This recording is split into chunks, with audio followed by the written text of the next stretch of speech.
ಅನುಕೂಲಕ್ಕಾಗಿ ಔಷಧಿ ಕೇಂದ್ರ ನಡೆಸುತ್ತಿಲ್ಲ.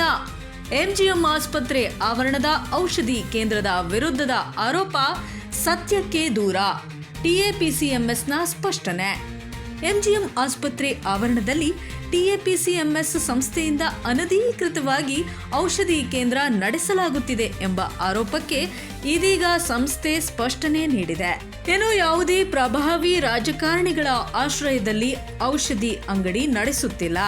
ಕೆಲವು ಮಾಧ್ಯಮಗಳಲ್ಲಿ ಬಂದಿರುವ ವರದಿಗಳು ಸತ್ಯಕ್ಕೆ ದೂರವಾಗಿವೆ ಎಂದು ಟಿಎಪಿಸಿಎಂಎಸ್ ಅಧ್ಯಕ್ಷ ಕಲ್ಲೇಶ್ ತಿಳಿಸಿದ್ದಾರೆ. ತಪ್ಪು ಮಾಹಿತಿಗಳನ್ನ ಸುಮ್ಮನೆ ಯೂಟ್ಯೂಬ್ನಲ್ಲಿ ಕೊಟ್ಟುಕೊಂಡೆ ಯಾವ್ದ್ರಲ್ಲ ಬಂದುಕೊಂಡೆ ನಾವು ಸಾರ್ವಜನಿಕರನ್ನ ಕಿವುಗಳು ಜಾಸ್ತಿ. ಯಾಕಂದ್ರೆ ಸುಳ್ಳನ್ನ ಬೇಗ ಪ್ರಚಾರ, ಸತ್ಯ ಮರೆಮಾಚುತ್ತೆ. ಅದಕ್ಕೋಸ್ಕರ ನಾವು ಈ ಸಂಸ್ಥೆ ಒಳಗಡೆ ಬಂದಿವತ್ತು ನಿಮ್ಮ ಮುಖಾಂತರದಲ್ಲಿ ಸಾರ್ವಜನಿಕರಿಗೆ ಅನುಕೂಲವಾದ ರೀತಿಯಲ್ಲಿ ಕೆಲಸ ಮಾಡ್ತೀವಿ. ಯಾರೋ ಒಬ್ಬರ ಖಾಸಗಿ ವ್ಯಕ್ತಿ ಅಥವಾ ಯಾವ್ದ್ರಲ್ಲ ಅವರ ಒಂದು ಮಾಹಿತಿ ಬಂದ್ರೆ ತಪ್ಪು ತಿಳ್ಕೋಬಾರ್ದು. ನಿಮಗೆಲ್ಲ ಅನುಕೂಲ ಆಗಂತ ಕೆಲಸ ಮಾಡ್ತಾ ಅನುಕೂಲ ಮಾಡ್ತಾ ಇದ್ದೀವಿ. ಅದನ್ನ ಅಕಸ್ಮಾತ್ ಇದೇ ರೀತಿ ಏನಾದ್ರು ಮುಂದೆ ಮಾಡೋ ಸಂಸ್ಥೆ ಏನಾದ್ರು ಔಷಧಿ ಅಂಗಡಿ ಏನಾದ್ರು ಮುಚ್ಚಿದ್ರೆ ಸಾರ್ವಜನಿಕರಿಗೆ ರೋಗಿಗಳಿಗೆ ಅಲ್ಲಿ ಅನನುಕೂಲ ಆಗುತ್ತೆ. ಅದಕ್ಕೋಸ್ಕರ ಮುಂದಿನ ಈ ರೀತಿಯಾದ ತಪ್ಪು ಮಾಹಿತಿಗಳನ್ನು ಕೊಡೋದು ಬೇಡ. ದಯಮಾಡಿ ನಾವು ಒಳ್ಳೆಯ ಸಂಸ್ಥೆ, ಒಳ್ಳೆ ಕೆಲಸ ಆಗ್ತದೆ, ಜನರಿಗೆ ಅನುಕೂಲ ಆಗುತ್ತೆ, ಕೆಲಸ ಮಾಡ್ತಿದೆ. ಇದನ್ನ ಉಪಯೋಗಿಸ್ಕೊಂಡ್ರಿ ಅಂತ ಈ ಮುಖಾಂತರ ಹೇಳ್ತೀವಿ. ಸುದ್ದಿಗೋಷ್ಠಿಯಲ್ಲಿ ಮಾತನಾಡಿದ ಅವರು 1984ರಿಂದಲೇ ಎಂಜಿಎಂ ಆಸ್ಪತ್ರೆ ಆವರಣದಲ್ಲಿ ಸಾರ್ವಜನಿಕರು ಹಾಗೂ ರೋಗಿಗಳ ಅನುಕೂಲಕ್ಕಾಗಿ ಔಷಧಿ ಅಂಗಡಿ ನಡೆಸಲಾಗುತ್ತಿದೆ ಎಂದು ಹೇಳಿದರು. ರಾತ್ರಿ ವೇಳೆ ಆಸ್ಪತ್ರೆಗೆ ಬರುವ ರೋಗಿಗಳಿಗೆ ತುರ್ತು ಔಷಧಿ ಸಿಗದೆ ತೊಂದರೆಯಾಗುತ್ತಿದ್ದ ಹಿನ್ನೆಲೆಯಲ್ಲಿ 1994ರಿಂದ ರಾತ್ರಿ ವೇಳೆಯಲ್ಲೂ ಔಷಧಿ ದೊರೆಯುವ ವ್ಯವಸ್ಥೆ ಮಾಡಲಾಗಿದೆ. ಇದರಿಂದ ಸಾಕಷ್ಟು ರೋಗಿಗಳಿಗೆ ಅನುಕೂಲವಾಗಿದೆ ಎಂದು ತಿಳಿಸಿದರು.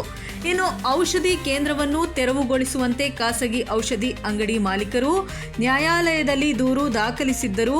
ಆದರೆ ರೋಗಿಗಳಿಗೆ ಆಗುತ್ತಿರುವ ಅನುಕೂಲ ಹಾಗೂ ಸಂಸ್ಥೆಯಿಂದ ಸರ್ಕಾರಕ್ಕೆ 5% ಲಾಭಾಂಶ ಪಾವತಿಸಿರುವ ವಿಚಾರವನ್ನ ಪರಿಗಣಿಸಿ ದೂರುದಾರರ ಅರ್ಜಿ ವಜಾಗೊಂಡಿದೆ ಎಂದು ಕಲ್ಲೇಶ್ ಹೇಳಿದರು. ರಾತ್ರಿ ವೇಳೆಯಲ್ಲಿ ಔಷಧಿ ನೀಡಲು ತೀರ್ಮಾನಿಸಿ ಸಂಘದ ಅಧ್ಯಕ್ಷರನ್ನು ಮಾತಾಡಿ ದಿನಾಂಕ 2/10/94 ಇಂದ ಇಲ್ಲಿಯವರೆಗೂ ರಾತ್ರಿ ವೇಳೆಯಲ್ಲಿ ಎಂಜಿಎಂ ಆಸ್ಪತ್ರೆಯಲ್ಲಿ ಬರುವ ರೋಗಿಗಳಿಗೆ ಔಷಧಿಯನ್ನು ವಿಸ್ತರಿಸುತ್ತಾರೆ. ಆದರೂ ಸಹ ಖಾಸಗಿ ಔಷಧಿ ಅಂಗಡಿ ಉಚ್ಚ ನ್ಯಾಯಾಲಯದಲ್ಲಿ ದೂರು ದಾಖಲಿಸಿ ಇದು ಖಾಸಗಿ ಔಷಧಿ ಅಂಗಡಿಯಾಗಿದ್ದು ತೆರವುಗೊಳಿಸಬೇಕೆಂದು ನ್ಯಾಯಾಲಯದ ದಾವೆಯನ್ನು ಹೂಡಿದರು. ಆದರೆ ಸರ್ಕಾರದ ಷೇರು ಬಂಡವಾಳ ನಡೆಯುತ್ತಿರುವ ಷೇರು ಲಾಭಾಂಶ ಸಹ ಸರ್ಕಾರಕ್ಕೆ ಪಾವತಿಸುತ್ತಿರುವುದರಿಂದ ಸಾರ್ವಜನಿಕ ಆಸ್ಪತ್ರೆಯಲ್ಲಿ ಅನುಕೂಲವಾಗುತ್ತಿರುವುದರಿಂದ ಸರ್ಕಾರವು